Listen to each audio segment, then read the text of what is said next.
Hi und herzlich willkommen auf dem Stoffmiez YouTube-Kanal. Heute zeige ich euch, wie ich diese süße Sommershorts hier ganz einfach und ohne Schnittmuster genäht habe. Falls euch mein Video gefallen sollte, dann freue ich mich riesig über einen Daumen nach oben oder einen netten Kommentar. Wenn ihr mehr von mir sehen wollt, könnt ihr gerne kostenlos meinen Kanal abonnieren, dann das kleine Glöckchen aktivieren, um kein Video mehr zu verpassen. Weitere Videos und Nähanleitungen zum Anschauen und auch Nachmachen findet ihr unten in der Videobeschreibung. Jetzt aber erstmal viel Spaß bei diesem Video. Ja, für das Projekt benötigt ihr eine Webware. Ich upcycle hier einfach ein altes Spucktuch aus Musselin, welches ich nicht mehr benötige, und dann noch ein Gummiband. Meins hat hier eine Breite von 3 cm. Zunächst einmal legt ihr euren Stoff in den Stoffbruch zusammen und faltet ihn dann nochmal. Ja, zunächst einmal zeichne ich mir hier oben eine beliebig lange waagerechte Linie. Genau, und ihr solltet beachten, dass ihr oben halt noch genug Platz lasst, da das Gummi da später noch berücksichtigt wird. Genau, und dann messt ihr den Bauchumfang eures Kindes. Bei mir ist das hier 46 cm. Da gebe ich 15 cm für die Bewegungsfreiheit hinzu, teile das Ganze durch 4 und das ergibt bei mir gerundet 15,5 cm. Und diese trage ich mir auf der Linie hier ab. Ich nähe hier übrigens für ein Kind, welches die Größe 80 hat. Als nächstes messt ihr vom Bauch, wo die Hose später sitzen soll, bis zum Schritt. Bei mir sind das hier 22 cm. Wer auch die Größe 80 näht, der kann das so übernehmen. Wer eine andere Größe näht, der misst bitte nach oder schaut in Maßtabellen nach.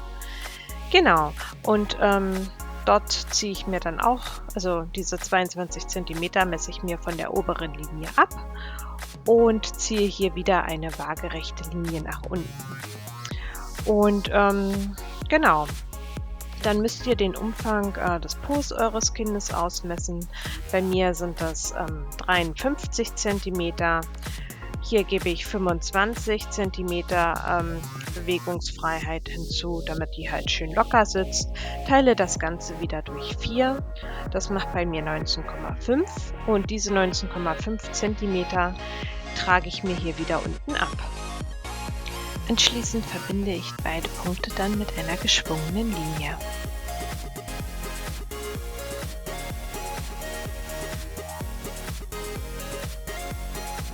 Ja, für die Hosenbeine trage ich mir von der Schrittlinie nach unten hin 3 cm ab. Genau, mache hier eine waagerechte Linie und verbinde das hier in einer senkrechten zu dem vorherigen Punkt. Genau.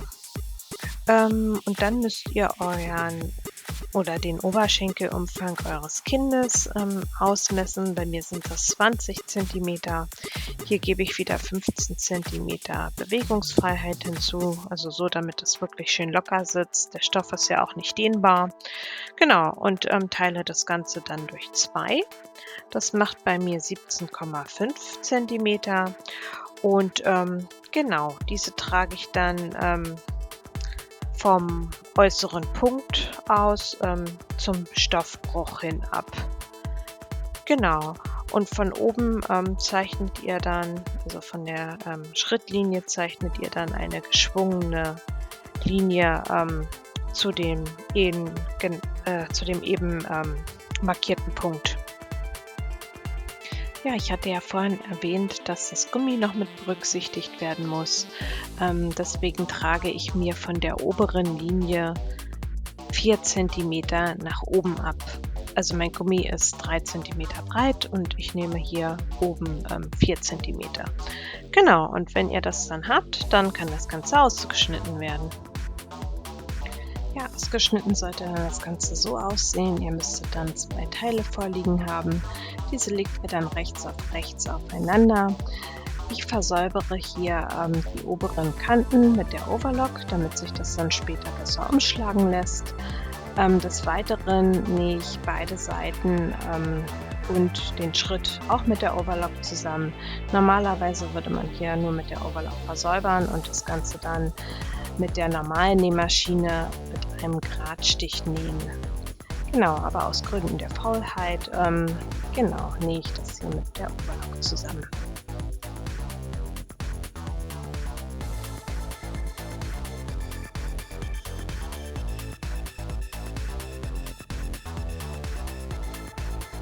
So, die Hose ist nun zusammengenäht, die Overlock-Fäden habe ich auch schon vernäht.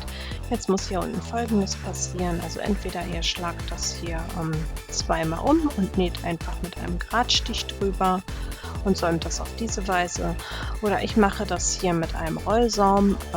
Genau, falls ihr das auch machen wollt, müsst ihr mal bei eurer Nähmaschine im Handbuch schauen, welche Einstellungen ihr da vornehmen müsst. Des Weiteren klappe ich mir noch das obere Ende für das Gummiband um. Wie gesagt, ich messe hier 4 cm ab und stecke das ringsherum erstmal fest. Anschließend steppe ich dann das Ganze von der linken Seite knappkantig mit einem Gradstich ab.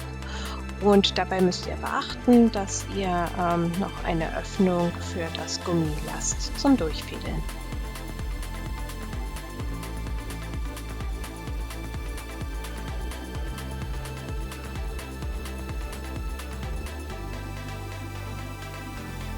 An dem einen Ende des Gummis habe ich mir eine Sicherheitsnadel befestigt und genau, damit ziehe ich jetzt das Gummi durch den Tunnel.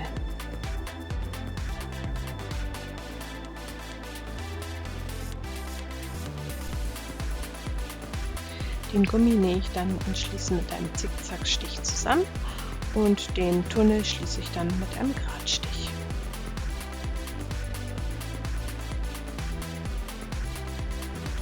Ja, was ich jetzt hier nochmal gemacht habe, und zwar habe ich das Gummi schön verteilt und das dann nochmal an den Seiten mit einem Gradstich fixiert.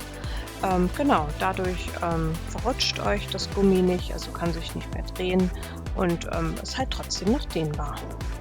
Ja, und dann ist die Hose auch schon fertig. Dann hoffe ich, dass euch mein Video gefallen hat. Falls ja, dann lasst mir gerne einen Daumen nach oben da oder einen netten Kommentar. Falls es Fragen oder Anregungen gibt, dann schreibt es mir gerne in die Kommentare. Bis zum nächsten Video. Eure Stoffmieze.